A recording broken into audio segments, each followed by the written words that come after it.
Hello there. Well, today we're going to talk about the third letter in the acronym SCHEDULE.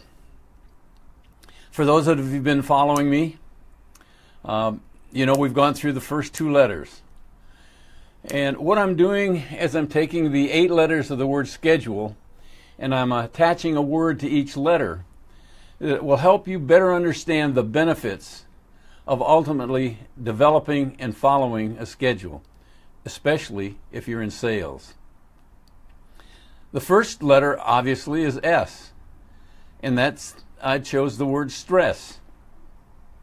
My experience convinces me that those people in sales that have and follow a disciplined schedule are far more successful than those that just operate on a daily whim. Well, let's see, what do I want to do today? Who should I call today? You see, if you'd made that decision yesterday, then you would come in and you'd be ready to go. Each and every day, you're scheduled 6-7 days a week, because the schedule should also include personal time as well as professional time. So if you do that, you're going to have less stress. So that's benefit number 1 of having a schedule. Number 2, I talked about choice. You see, when you make choices, you're basically deciding what's important to me and what isn't. When you make choices on a schedule, you're prioritizing the things that are going to benefit you the most, personally as well as professionally.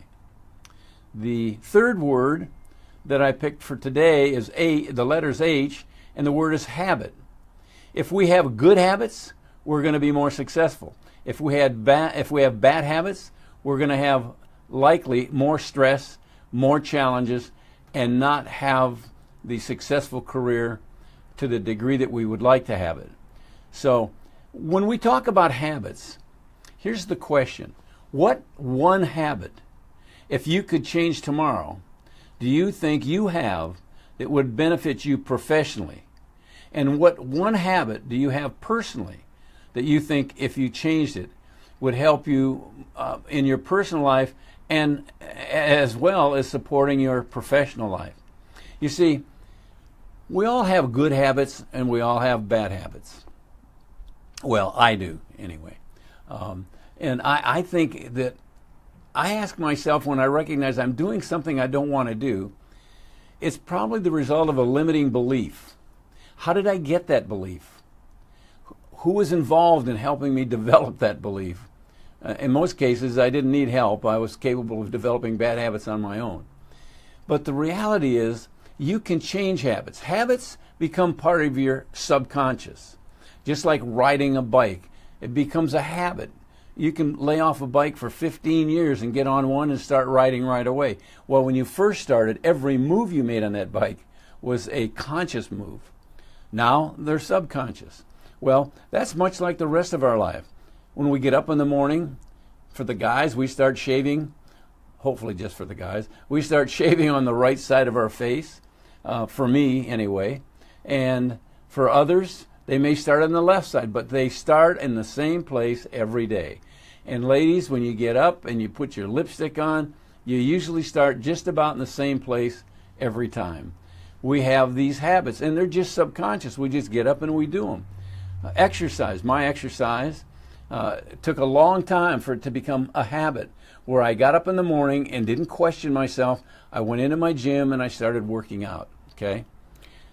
Habits can be extremely helpful because that not only do they reduce stress, but they help you develop activities that will be rewarded greater when you follow a good habit, especially in your business, but also important in your personal life, because it's hard not to intertwine the two.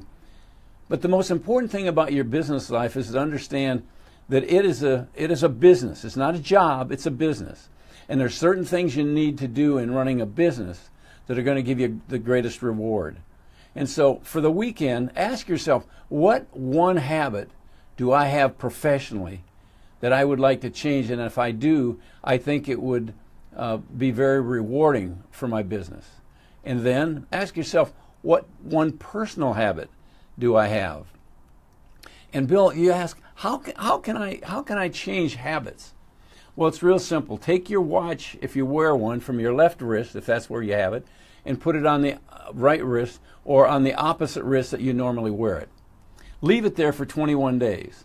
I will guarantee you, at the end of 14 days, you're going to be looking at the opposite wrist, where the watch is now, just automatically. It'll take a few days to get there, but it'll become automatic. At the end of 21 days, take it off the wrist you were working with and put it back on the original wrist. It'll take you about 10 days to quit looking at the opposite wrist, and you'll be back looking at the wrist that you normally looked at.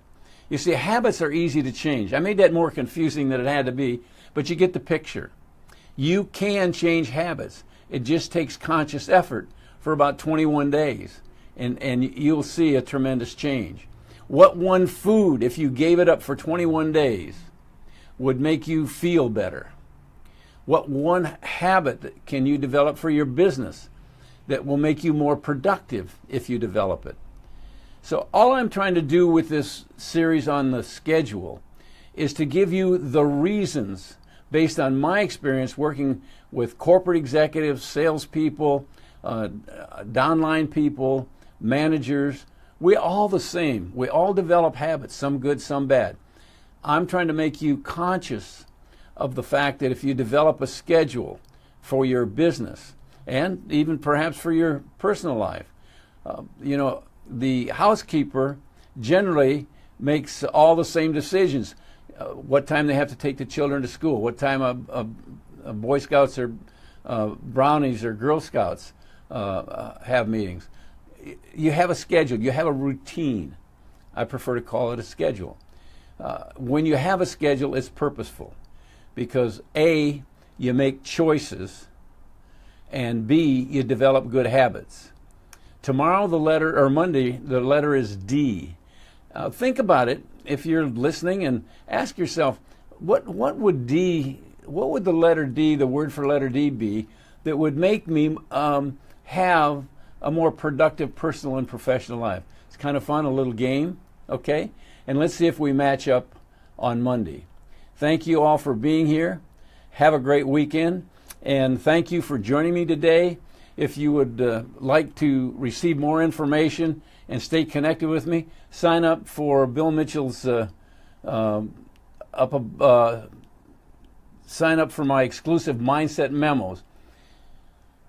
We're putting out Mindset Memos which are intended and have worked effectively in helping people kick their week off with a positive thought of something that would be beneficial to them. And that's exclusive on my academy. Just go up on the link above and click on that link, and it'll take you to our Mindset Memos, where we look forward to having you part of our team. Have a great weekend.